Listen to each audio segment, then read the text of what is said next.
తెలంగాణలో నిన్న జరిగినటువంటి రాష్ట్ర మంత్రివర్గ భేటీ తర్వాత నిరుద్యోగులంతా ఉద్యోగాల భర్తీ పైన ఏదైనా ప్రకటన వస్తుందేమో, మంత్రులు ప్రెస్ మీట్ పెట్టి ఉద్యోగాల భర్తీ పైన ఏదైనా మాట్లాడతారేమో అన్న ఉద్దేశంతో 1000 కళ్ళతో ఎదురు చూస్తే వారి ఆశల మీద నీళ్లు చల్లినట్టుగా పొన్నం ప్రభాకర్ గారు బయటకు వచ్చి బీసీలను ఎట్లా మోసం చేయాలి, బీసీలను రిజర్వేషన్ల పేరుతో ఏ విధంగా మభ్యపెట్టాలి, తెలంగాణ పట్టణాల్లో నగరాల్లో ఏ విధంగా మద్యం బ్రూవరీలను ఏర్పాటు చేయాలి, ఆదాయాన్ని ఏ విధంగా రాబట్టుకోవాలి అనే ఆలోచన తప్ప నిరుద్యోగులు లక్షలాది మంది నిరుద్యోగులు రోడ్డు మీద పడ్డరు. వాళ్ళకు ఉద్యోగాలు లేక ఆత్మహత్యలు చేసుకుంటున్నారు. కోచింగ్ సెంటర్లలో ఫీజులు కట్టలేక, చదువుకోలేక ఇబ్బందులు పడుతున్నారు. వీటి మీద మాత్రం మాట్లాడడానికి ఏ నాయకుడు ముందుకు రాడు. ఏ క్యాబినెట్ భేటీలో కూడా ఈ విషయాలు చర్చించరు. జాబ్ క్యాలెండర్ ఏందో తెలియదు.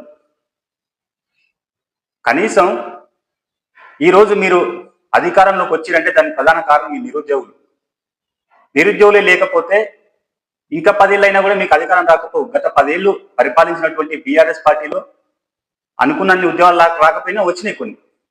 కాస్త అసంతృప్తితో ఉన్నమాట వాస్తవమే. కానీ మీ ప్రభుత్వం వస్తే ఏదో పొడుస్తుంది అని ఊహించి వాళ్ళు ఇల్లు గల్లి తిరిగి మీకు ఓటేపించారు. ఇప్పుడు ఏం మాట్లాడుతారు? నిన్న బల్బూర్ వెంకట ఏం మాట్లాడుతుంది ఎమ్మెల్సీ ఓ ఛానల్ ఇంటర్వ్యూలా మీరు 2 లక్షల ఉద్యోగాలు ఇస్తామని చెప్పలేదు, మేము భర్తీ చేస్తామని ఎక్కడ ప్రకటించలేదు అని మాట్లాడుతున్నారు. ఇది న్యాయమేనా బల్మూర్ వెంకట్? అంటే ఎమ్మెల్సీ అయిన తర్వాత ఒక మాట, కాకపోతే ఒక మాట. మీరు ఉద్యమాలు చేసేటప్పుడు విద్యార్థులు కావాలి, నిరుద్యోగులు కావాలి. మీకు ఉద్యోగం వస్తే సరిపోతుందా?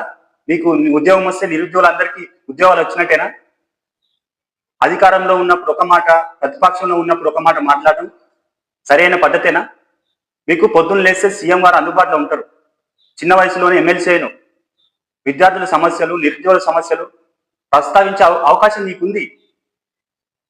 కానీ నిరుద్యోగులు ఇంకా మానసికంగా ఇబ్బందులకు గురి చేసే విధంగా, రెచ్చగొట్టే విధంగా మాట్లాడదు.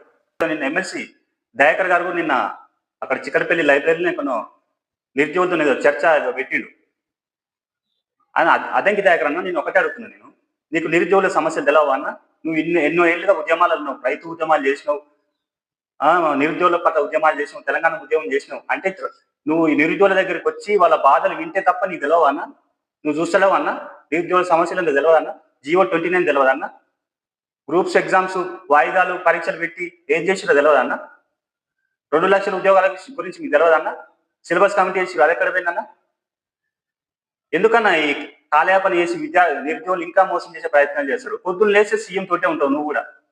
సీఎం ఆశీస్సుల వల్లే నీకు ఎమ్మెల్సీ పదవి వచ్చినా అంటారు.